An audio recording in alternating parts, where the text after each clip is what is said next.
Welcome to the Create More Value podcast, sponsored by Fortuna Advisors, the boutique shareholder value improvement advisory firm. Create More Value is a series of conversations with senior executives, board members, investors, and other experts that have overcome challenges to create exceptional value for their companies. There are many ways to drive value, so we cover a wide range of topics. I am the host, Greg Milano, founder and CEO of Fortuna Advisors, and I hope you enjoy the conversation as much as I did.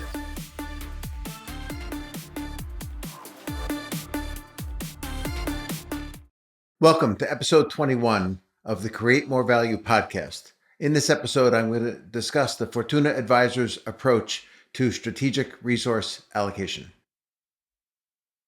One of the biggest challenges faced by corporate leaders is the deployment of capital, and many companies get it woefully wrong. What is capital deployment? We start with the sources of capital: cash from operations, cash from financing, cash thrown off by investments that we have. Once we know how much capital we need to deploy, we need to first think about, do we have attractive growth investments? Because that should be our priority in almost all situations. By attractive, I mean where we can invest dollars of capital to buy things that are worth more than the value of the investment. If we have attractive growth investments, that should be our priority. Value creation should be our number one priority. It can include capital investments for fixed assets, machinery, equipment, buildings. It can include innovation spending and marketing investments, especially brand building marketing investments. And it can include acquisitions, although we need to be careful that we don't overpay for acquisitions. If we don't have enough attractive growth investments, the next question is, do we anticipate having attractive growth investments in the future? And if the answer to that is yes, then we want to maintain financial flexibility by paying down debt and holding cash so that when the time comes, we're ready to seize the opportunities. And if we don't think we have attractive investments now, or we don't think we're going to have them in the future, then we want to focus our attention on value distribution, dividends, and share repurchases. Now, most companies have some mix across this portfolio, but you tilt to the left or you tilt to the right based on answering these questions. Now, strategic resource allocation is one part of this graph. It's the value creation part. It's how do we find which parts of the business we should allocate capital to, and innovation money and marketing money, in order to create the most value. Strategic resource allocation is all about thinking like an investor to try to allocate resources in the optimal way. Now, the majority of companies do a pretty poor job of allocating capital and other resources. It's as if Warren Buffett were investing more in the stocks he expects to be flat or down and less in those he thought would appreciate in value, which obviously would be crazy. And it sounds crazy to think that companies do this, but time and time again, we run into companies that actually allocate more resources to their business units that are struggling to create value and less resources to the businesses that are creating the most value, which is the opposite of what should be happening. So there are three roadblocks to strategic resource allocation. The first is erroneous objectives. Most management teams chase too many different and often conflicting goals, and all too often they end up achieving few of them. There's a lack of focus. Few companies have a clear enough line of sight into where and why long-term value is created and destroyed, and so they just smear resources across the organization without enough emphasis on investing more where more value is created. And then because of a lack of real insights on where value is created, there's often what's called analysis paralysis, where decision-making stalls, meetings end with people agreeing to go do some more work and meet again next week, and it happens over and over and over again. And also there's often weak accountability for actually delivering results. So there are some really big obstacles to trying to achieve true strategic resource allocation. And these obstacles need to be moved out of the way in order to really get there. We start with a measure of value creation that is really simple and really understandable and really tracks share price as well. And those are important attributes. We call it residual cash earnings, and it's a cash-based version of economic profit. And we start with what we call gross cash earnings, which is, for most companies, EBITDA minus tax. You'll notice it says EBITDAR with two R's at the end. That's because where R&D is meaningful, we capitalize that and treat it as an investment. And where rent is meaningful, we capitalize that, the leases associated with that rent as well. We subtract from the gross cash earnings a capital charge, which recognizes the cost of capital or the required return on capital multiplied by the amount of gross operating assets. Now, gross operating assets, the term gross means we are adding back the accumulated depreciation. Because we don't charge depreciation against gross cash earnings, we don't let the assets depreciate when calculating the capital charge. This is really important because new assets and old assets look the same. In traditional accrual-based economic profit, new assets look really expensive, and old assets, after they've fully depreciated, look really, really cheap. And that has a negative impact on the relationship to share prices and also on the behavior that's motivated, tends to lead to underinvestment. So residual cash earnings is the difference between gross cash earnings and the capital charge. And what really matters is not whether it's high or low, but that it's improving year on year. It's the improvement in residual cash earnings that relates well to total shareholder return. Every year, Fortuna Advisors publishes a value leadership report. This is the one from 2023. And you'll see here that RCE improvement, residual cash earnings improvement, is at the top of the list in terms of the relationship to TSR. Now, that 52% means that the companies that are in the top quartile on RCE improvement, 52% of them are also top quartile on TSR, and that's the highest measure on the page. Now, if you look at this, you might say, well, 52 versus 51 versus 49, these are pretty close. But if you looked at this year after year at the different reports, all the other measures jump around. In fact, the report 1 year before this, revenue growth was second. You can see here it's fourth from last. And ROIC improvement was in the middle of the pack. So the other measures, the growth, the margins, the capital productivity, the return measures, they jump around in terms of what's in favor or out of favor. But because RCE captures all of them, growth, margin, capital productivity, it tends to be at the top. And every year that we've published this report, RCE improvement related to TSR the best. And we've gone back and looked even before we started publishing the report at what would have happened. And there are a few years where it drops to second or third, but it overall is by far the best at tracking TSR. The long and the short of this is when we use this as a measure for people to make decisions about resource allocation, we have a lot of confidence that the conclusions they draw and the decisions they make are actually going to drive the total shareholder return of the company. So how much value has been created in terms of an increase in RCE per dollar of investment? That's what really matters. It's not just the dollar increase. It's how much can we increase it per dollar of investment, because that tells us really how productive our investments are, and that's how we should be allocating resources to their highest and best use. Now, an important question is it's the future improvements in RCE that matters. And sometimes we have a future that's different from the past. We have maybe a business unit that's been struggling to cover the required return on capital. Their RCE's been flat and not really going anywhere. And all of a sudden in the forecast, they've got all these improvements baked in. And, like most people listening to this, I tend to be very skeptical when I see things like that. But having said that, you have to try to really understand why. And sometimes it's quite plausible. We had one client that spent significantly on enhancing the differentiation of some of their products, and they were going to leapfrog the competition, and they really felt that they were going to be able to grow market share and attract premium pricing, and that was really going to drive a much better RCE picture in the future. And so they had really made the investments in differentiation that would be expected to drive RCE. So it seemed a bit more plausible than maybe it is in some other situations. This is an actual client case study. It's a business unit long-range plan submissions. And on the horizontal axis here is the amount of value creation per dollar of investment, the present value of the planned change in RCE per dollar of investment in the plan. And you can see on the right, 2, 4, 6, that's a lot of value creation. And on the left, negative numbers. And then on the vertical axis, you see the reinvestment rate. That's the amount of that gross cash earnings, that after-tax EBITDA, that's being invested in the business, in capital and innovation, marketing, and so forth. And you can see that on the left side of the page, left side of the graph, where the business units are destroying value, the reinvestment rate is actually higher. And on the right side of the graph, where the business units are creating a lot of value, the reinvestment rate is lower. And I wish I could tell you this is an anomaly, but more than half the companies we meet, this graph looks like this. And there's some reasons for it. I'm going to illustrate some of the reasons in a couple of slides. But this was evaluated with help of our insights and analysis, but also corporate finance and corporate strategy teams.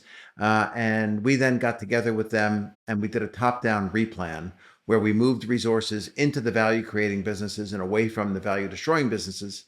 And in total, we moved about $3 billion in resources over the next 3 years of the plan. and the NPV of the company went up by about 9 billion, or about 3 times the amount that we moved. When you take money away from value destroyers and put it into value creators, you get kind of a double bang for the buck in terms of the impact on the present value of the forecast.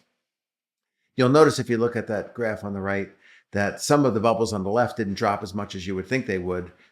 We had to be very practical about trying to decide, what were the reasonable limitations. That red dot, for example, was a business that needed to replace a significant part of a manufacturing facility, and if they didn't do that, they were basically going to go out of business. So we couldn't cut the resources any further. And on the right side, you see some of the bubbles are not as high as you might think they are. There were constraints like market share constraints and so forth to say that we just couldn't push the investment any harder than we were. But for the most part, you can see a very strong positive relationship that as you move up to the more value creating businesses, the reinvestment rate went up. Now, after we did this top down project and briefed the executive leadership team and the business units, we asked for a replan. And when they came back, they had only reallocated about half the money that we had done in the top down plan. So they moved about $1.5 billion in the plan versus the original submission, which was not as good, but still created over $4 billion of increase in the NPV of the company. And it was a good start. Hopefully year after year, they would get better and better about moving more and more resources into the value creators and away from the value destroyers. But this is strategic resource allocation, in action. So we had a client a few years ago that had a situation sort of similar to these numbers here. They had 3 business units. One had over a 40% return on invested capital. One was more like 20%, and one was barely earning more than the required return on capital, business unit 3.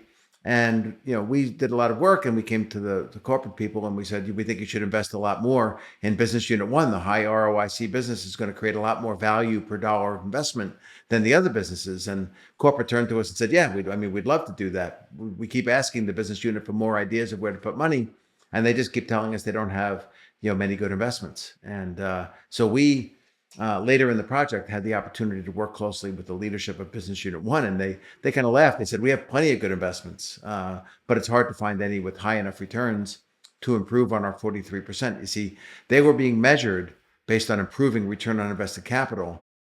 And if you're already at 43%, anything less than 43% will bring down the average, and you get paid less money.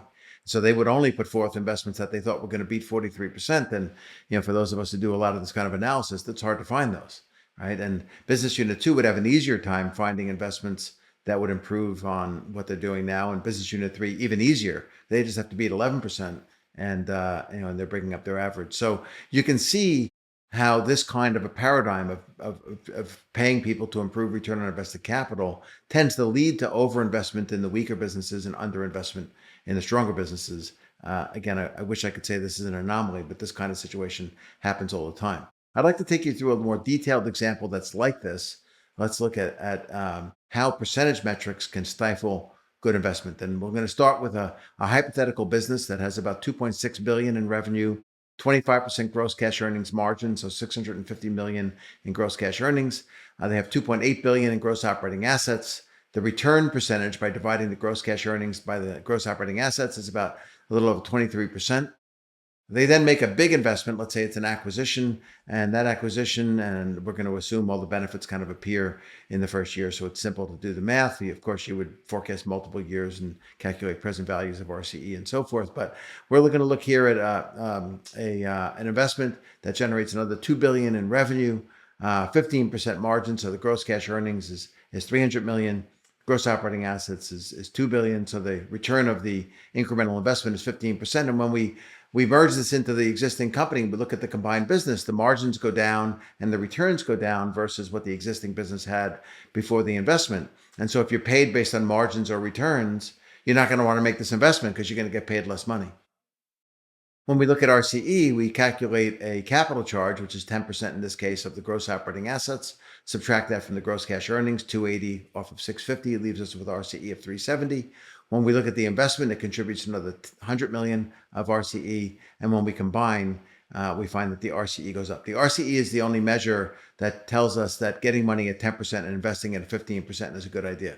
The other measures, the margins and the returns, the more commonly used measures actually give you the wrong signal. And people have to overcome their own pay package in order to do the right thing.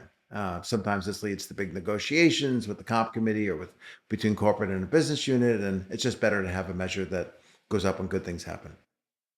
There's a similar situation we can describe here, which is a business that's earning only 6% return on capital, sort of the same math as the prior page. They make an investment earning a little over 7%. And so the revenue rises, the margin rises, the earnings rise, the return on invested capital rises. Almost anything this business unit gets paid, gets measured on for their incentive compensation would lead to them getting more pay. So they're going to be eager to do this. But when we go to the RCE story, we see that RCE is negative and the investment just makes it more negative. And so RCE tells us that it's not a good idea to get money for 10% and invest it at 7%. Now, everybody knows you shouldn't get money at 10% invested at 7%, but the measures they commonly use encourage people to invest in this business. So once again, you can see there's a big incentive to invest even in pretty poor performing activities in a poor performing business. And it's hard to find things that will improve returns and margins in the strong performing business. And this, once again, is a reason why most companies we meet have a lot more investment in their weak businesses and not enough in their strong businesses. So let's consider a hypothetical example of strategic resource allocation to kind of sort of illustrate the impact. And we'll take this right through the RCE impact and even sort of intrinsic TSR impact. So we're going to start with the very same three business units: business unit 1, business unit 2, business unit 3. And we're going to calculate three different allocations of resources and see what happens to the business under each case. The first one is we're going to reinvest the same percentage of sales in each business, which is going to be a much smaller percentage of profits in business unit 1 versus business unit 3. Then we're going to do the same reinvestment rate, the same percent of gross cash earnings in each of the three businesses. And then we're going to actually tilt the reinvestment beyond that to actually really load up on investment in business unit 1, which is the area where they're creating more value per dollar of investment. And let's kind of see what happens. So we have a few different graphs we're going to show here. The first one in the upper left is RCE. The upper right is going to be the intrinsic total shareholder return. And then we're going to show little bubble charts like I did before to show you what's happening in each case. So the first case, the base case, is where we have the same percent of sales being invested in each business.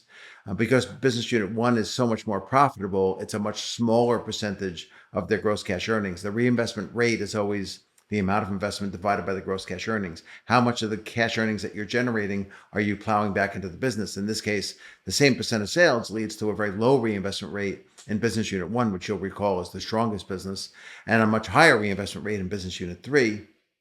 If we look at the base case in terms of RCE, we can see RCE is up.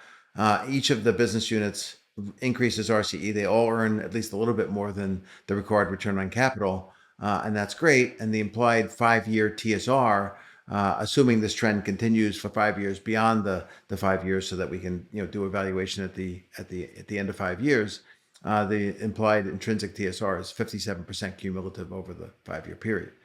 We then have a case where we do the same reinvestment rate in each of the businesses. So we're increasing the investment in business unit 1 and funding it with reductions in investment in business unit 2 and business unit 3. That leads to much more RCE.